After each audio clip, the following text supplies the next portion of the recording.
It is your girl V with Reality Recap here for another Tea Talk session. And today we are covering last week's episode of Real Housewives of Salt Lake City. Yes, the infamous high body count hair episode that was just iconic. Put it on a t shirt. I am enjoying this season. No secret there. You guys already know how much I am enjoying this season of Salt Lake City, and this past week's episode was no exception. So, yeah, I'm a little late, but always on time with my unsolicited thoughts. And we're going to go through the episode before we get a new episode airing this Wednesday, which, of course, I'll give you a sneak peek and make sure that I get back on track with my recaps. But work with the kid. It's the holiday season. Reality Recap is turning 2 years old tomorrow. Woo! I cannot believe it. It's happening and just moving. No, I was going to say fast, but right on time. So I am happy about that. So y'all know, as always, trusty notes. And we're going to get into it. Now, we started the episode, Meredith, she's preparing for her bar mitzvah, which I have to say, I was really excited as if I was attending the event myself. I just really enjoy learning about other cultures, religions. I'm open to it all. And I don't know much about, before watching this show, anything about the Mormon culture and also, Mormon religion, as well as learning about Meredith and her Jewish religion, that she's going through the bar mitzvah.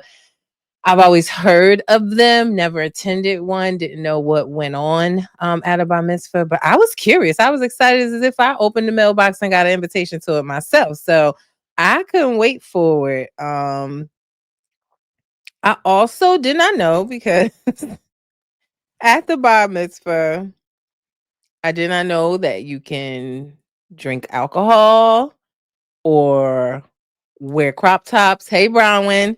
Or wear low V Versace dresses. Hey, Angie. I didn't know because, Christian religion and growing up, we're always dressed very conservative, going to church. They're not serving. And this wasn't in a church. I guess it was an event hall. I'm not sure. Um, was it in a, like, what do they call for Jewish religion? Is it a synagogue? Forgive me if I'm wrong, not trying to offend anyone. I'm not sure where they were, if this was like an event space that she had to host the bar mitzvah or the after. I don't want to call it an after party, but it kind of was an after party. But even beforehand, they were outside. Like, this was like, to me, like a reception. They were outside with the little cocktail tables and standing and talking, and everybody's coming in with these, Brown, when she had on this little crop tops number, low V's. And I was just like, just growing up in my church, that would have been frowned upon. So I was like, wow, I need to learn a little bit more. I might have to switch on over. I might have to convert. But I did not know that you drink wine or alcohol and stuff like that at a bar mitzvah. And again, I still don't know if you're supposed to do that. Is that just Salt Lake City? Is that just these girls? I don't know. Y'all let me know in the comments. Meredith arrives to the bar mitzvah on a horse-drawn sleigh, honey. And then she had the nerve to say, I don't usually make an entrance. You do. you know how to make an entrance, whether it's with some bangs back to your neck or on a horse-drawn sleigh. But I was like, wow, like, I've been missing out on bar mitzvahs. Someone invite me. If this is how all bar mitzvahs are, I want to be invited. I want to go and see the people come up on a horse-drawn sleigh. I just thought, I was like, they're so over the top. They're so extra. That is what I love about Salt Lake City. I can't even hold you. That's what I love about them. They just know how to give good, quirky, funny, shady TV. And like I said, this episode was no exception. Mary comes. She's late as hell, but she does come, which is a testament and to her friendship with Meredith. I told you guys, I really wish that their conversation at the art gallery would have went a different way. I wish that they would have been able to talk it out. But it spoke volumes to me. And I said that to you guys on another recap. It spoke volumes that Meredith knew her friend well enough to say, this is not her character. There's something going on bigger than this little, tit for tat that we're having. And only a true friend would know you well enough to know when something's really bothering you or something may be wrong. That's a true friend in my opinion. So I was glad that Mary showed up, even though she was late. I said, listen, I don't know if the event space was near Meredith's Airbnb, honey, that it takes her an hour plus to get there. But she was late. She came peeping through the windows, and it was just pure comedy. Like Meredith's up there and she's reading, they're doing the ceremony, and all you see is Mary peeking into the windows, trying to find an entrance in to the bar mitzvah, and it was just hilarious. Everybody's looking like, "Ooh, she's late! Oh my god, do you see Mary out there? Oh my god!" And there was a blog page, I forget the name of it. I'm gonna try to look it up right now. That I thought they were going a bit hard, like they were saying that it was extremely disrespectful. It was Bravo, oh my OMG. And they were just tearing Mary down, just saying like, oh, that was so disrespectful. She wouldn't like it if she was preaching and somebody came to her church and looking through the windows late. I was like, it wasn't that serious to me. I mean, yes, she was late and, you should be on time for your friends, but it wasn't as if she was looking. It was like, she knew it was a window and not a door. Why would she be doing that? I don't think she did. The windows were huge. Like when she first looked through, she thought like the window, the doors were covered with like a black pull down curtain. So she just kept looking through and trying to figure out, okay, which one of these is the door? How do I get in? She was trying to look through, in my opinion. She was trying to look through to see if she could see a door or entrance. So it wasn't that serious to me. It made for pure comedy, but they were going off on her. And I just thought that wasn't necessary. But she arrived nonetheless there to support Meredith. She wanted to be there regardless of everything that was going on with her son. She came, she showed up. And again, that's a true friendship in my book. Then we get to like this, that's what I said, I don't know what to call it, after party reception. Again, you guys let me know in the comments, like, what is it called when they do the gathering after the bar mitzvah? I've seen that like on Jersey after they did the baptism for Melissa's sons. And that's when the whole, when Melissa and Joe first came on the scene and they were all, arguing, and the whole altercation kind of started, or it blew up at that event afterwards. So what do you call it? Like, is it just a gathering? What is it called? Please let me know. But I'm just gonna stick to after party right now. The after party. And that is where, ladies and gentlemen, the fun of this episode really begins. So, first Mary approaches Meredith and they both apologize. Mary let Meredith know that it hurt her feelings that she the left her Tiffany's breakfast. She left. She said, she's never seen her exit at anyone else's house, so it hurt her feelings that she did that. And Meredith apologized, saying that, I would just want to say that I didn't mean to make you feel that way. Although I think Meredith was kind of like, it did come out of Mary's mouth, like, if y'all can't stop it, leave. I don't think she meant it in that manner. She just was trying to stop the conversation, but she apologized for leaving. And Mary, can believe it, apologized as well, as saying like, I didn't want you to leave, you know, and she told her genuinely how much the friendship means to her, how much she loved her.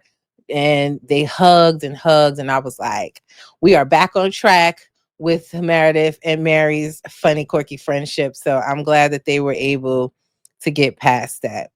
Now, then Angie decides to talk to Bronwyn. You guys know that Bronwyn's upset with Angie from the camping event where Angie told her to shut the fuck up, and she was offended by that. She got up and upset and left. So Angie decides to talk to Bronwyn, and Bronwyn is asking, because Angie comes up and she's like, "Oh, you look nice," and "Oh, love your hair, your outfit," or whatever she was saying. And she was like, Brown was like, "Let's, get to the chase, honey. Are these compliments going to be followed by an apology?" But Angie feels like Bronwyn owed her an apology. I was really ready for Angie to break out another scroll, y'all. I thought she was gonna be like, "No, you owe me an apology, and here's why." I was ready for another iconic scroll, honey, but we did not get that. Bronwyn gets heated fast. You can see it, like she's almost in Meredith in that sense, where she starts to get red on the chest and on the shoulders. Her face gets blush red, forehead get greasy from her sweat, and she's so hot. And she's like, she's not willing to listen to, she's not willing to listen to Angie without an apology. She made that clear. Angie then apologizes and she says, basically, she don't believe that it was genuine. It wasn't, in my opinion. Angie just apologized, like, "Okay, I'm sorry. Now let's get to my apology." But she felt like it wasn't a genuine apology. Angie says to Bronwyn, "You were twisting my words and you were inserting yourself in something that really wasn't your business." And Bronwyn was livid. I will say Bronwyn does get involved in some things, right? She got involved with running back to Heather, between Heather and Lisa, to say, well, between Angie and Lisa, about the whole mothering comments. We even see it in this episode. We'll get into it where she jumps in something. She jumped in it at the campfire saying, like, "I was surprised that you and Heather," talking to Whitney, "that you and Heather were throwing this event today. You have, Whitney, you haven't had nice things to say about Heather." It's one thing if, I feel like with Bronwyn, that's the one thing that I always said to you guys, I side eye her about. It's okay if you're going to be shady, if you're going to talk shit, if people are going to talk shit, but then you want to call them out on it or tell on them. And that's not how to do it. If you're just going to be shady and let it come out on the camera, then do that. But she gets in the mix and then runs and tells. And that's the one little downfall about my friend Bronwyn. I do like her. I do think she's a great addition, but you can't go running and telling all the time. That's only going to make you look like a snitch. It's not going to help anyone be on your side. So agree with Angie as far as her saying, like, Bronwyn, you get involved in things. So if you get a little shut the fuck up on the side, then deal with it, because you always in something. But um what else? What else? What else? I have so many notes, guys. So Angie gives the examples of, like I said, where Bronwyn sticks her nose in it.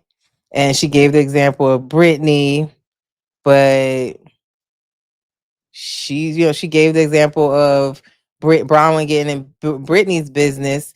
And I was saying she should have gave the examples that I gave, right? That I just gave you guys about, when Bronwyn jumps in stuff. But she gives the example of Brittany and Bronwyn jumping in her business. But it was like, no, Angie, you're the one that told the whole table she's doing 3 guys. So could have used another example.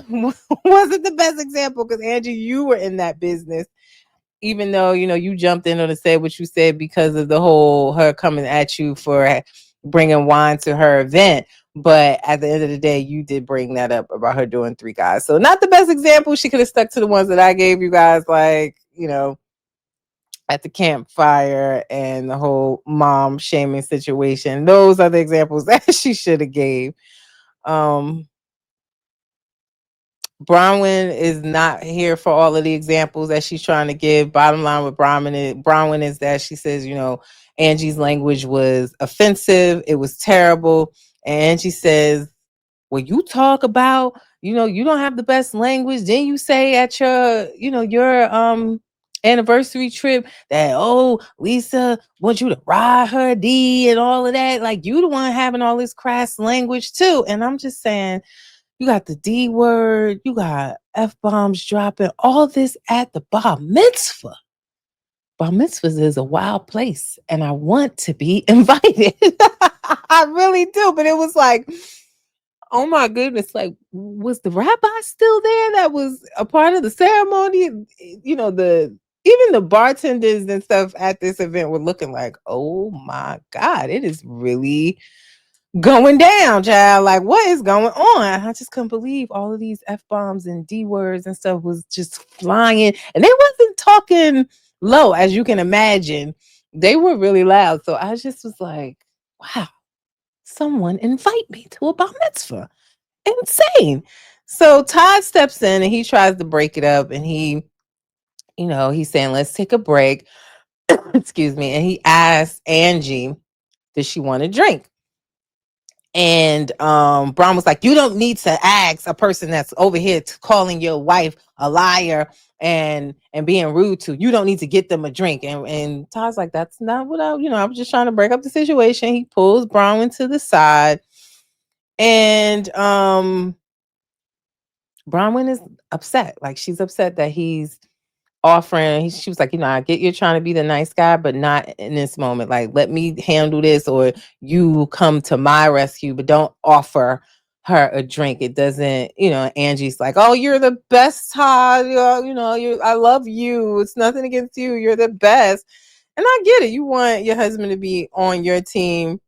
If somebody's your enemy, that's their enemy too. So I get it. I still side eye their relationship. I know Bronwyn now, she's on social media and she's trying to